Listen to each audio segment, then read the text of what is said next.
Should crypto be treated differently or similarly to existing asset classes? That's the big question right now in a House hearing. We have a rare joint hearing from two of the biggest committees dealing with this stuff. And that's kind of what they're debating, right? We had a bit of sparring in the opening part of this hearing.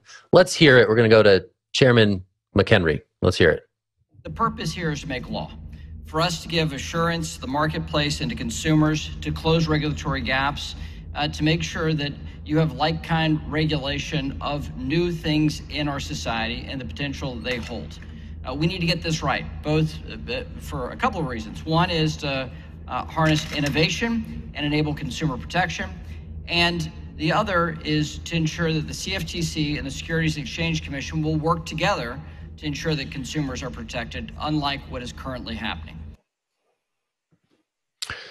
So that is Patrick McHenry, the Republican of North Carolina, in response to Stephen Lynch, the Democrat of Massachusetts, saying that, hey, crypto should just comport with the existing things. And obviously, there appears to be a disagreement in terms of how to regulate this asset in the U.S. going forward. It comes as the SEC is really cracking down on a lot of projects and firms in the space. And it suggests that this is very much an open question. How do you regulate cryptocurrency in the U.S.? Let's toss it to Will. What do you think, man? This is the big idea, right? Should it work with existing securities and commodities regulation? Should it be something new entirely established by new legislation? McHenry arguing for the latter. We need new laws. Lynch arguing for the former. What's your thoughts? Yeah, lots of thoughts here. Just to bring some clarity to the conversation for a second, it's interesting. We have like the House Committee and the Agriculture Committee. The Agriculture Committee normally deals with things like commodities. And so that's why we're bringing in this committee specifically. And they're working together because we have a bicameral House, right? We have Congress and we have the Senate, and they work together to produce legislation, or I should say the House and the Senate makes Congress. So we have that legislation. And the reason they're going through this is because we do have like all of these government agencies, the SEC, the CFTC, and others that are kind of determining what they think this market looks like in different ways. There's a lot of disagreement. There's a lot of fighting and bickering. We saw that at Consensus, right? There's a lot of different people speaking to this fact on stage. And there's a lot of confusion, even among government employees. And I think this is great that they're actually talking about this, but we're really getting to like the nut of the matter here, which is that we don't have agreement on what that looks like. The Stephen Lynch, who's sort of heading up this whole committee, is saying that, hey, we already have clarity on the law. What we don't have is good enforcement. McHenry and some others, like Barbara Walters from California, is saying, we do not have clarity and we need new legislation. So it really comes down to how you see digital assets, whether that be Bitcoin, Ethereum, all the way over to like scam coins like Pepe, right? How do we see this entire market? And hopefully they're able to come up with some sort of solid framework. It's funny to look at this and then also look at what the IRS has done over 10 years ago now at this point. I think when 2014, the IRS first came out with like its own classification of how it saw digital assets. It just said it's property. It taxes property and taxes income if you have like mining rewards or something like that. So the IRS already kind of got it right. And 10 years later, we're still waiting on Congress. We're still waiting on SEC and the CFTC to figure out what they're doing. Jen, over to you. Did you call Pepe a scam coin? Yes. Well, it's a meme coin. I mean, kind of is. Go ahead, though. Okay. I read Representative Stephen Lynch's quote here. The problem is not regulatory ambiguity, rather it's massive non-compliance. And I just think about what's happening in this industry, right? Someone who works in the industry is someone who reports on the industry. We hear about firms like Coinbase and Gemini and Library who have very publicly tried to work with regulators, tried to seek clarity where they didn't see clarity. They have legal teams. Things were unclear. Things were ambiguous. They tried to get more information, and we saw them all get slapped with lawsuits. And so I think it is naive and almost a little bit blind to make these statements, but have all of this really hard evidence to point to that shows that, maybe you think the rules are clear, but they are not applicable to the industry. And we've seen it time and time again. Zach?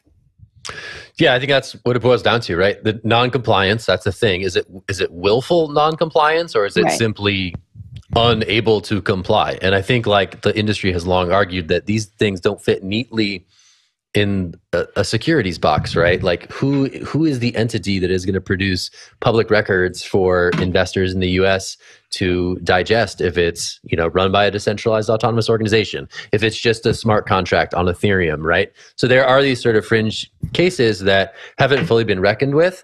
The existing regulatory structure is great at regulating points of trust, right? Regulating companies that exist in the real world and can be brought into compliance with the law. But there's some stuff that is just like probably not, there's no corresponding law like for which they can be brought into compliance too. And so this question of non-compliance, I think, is a really sticking point. It's like, well, the industry is saying, hey, we're trying to comply. Like, work with us here, people. We want some rules to comply with, and we're just not getting those. So that, I think, is what's being argued here. It's funny because I think the Lynch statement is very much in accordance with what SEC Chair Gary Gensler said, right? Hey, most of these things are pretty much like securities. We can figure it out. Just give me some more money, expand my remit. We can make this work in a way that's comports with our existing compliance structure. Others aren't so sure that that's even possible. Coinbase and others sort of championing that cause. So it's funny to see this conversation play out both in Congress, on the legislative side, on the administrative side, through the SEC in its fights with various participants in the industry. And I don't know. I'm less and less optimistic that we're going to get that clear answer. And I'm very curious to see what the outcome of all this is. If it's just going to be continued ambiguity, or if it's going to be a rule, and whether or not the industry is going to be able to abide by that rule is really this sort of the secondary question. But I'll give it to Jen for her thoughts. Well, when will we get there, Zach? This is like the first step in a long process to actually creating new legislation. It feels like there's hearing after hearing.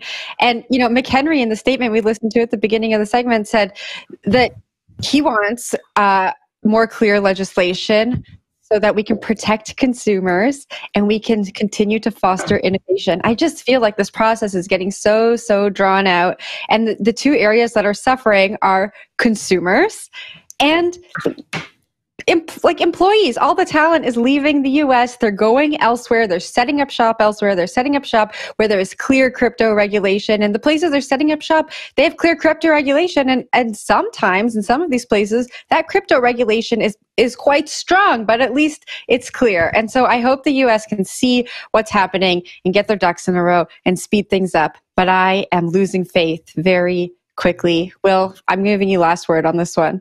I got answers for you guys. I got a timeline. Stick around. In 2 years, if you're still watching the show, I'm sure we will have some clarity for you guys.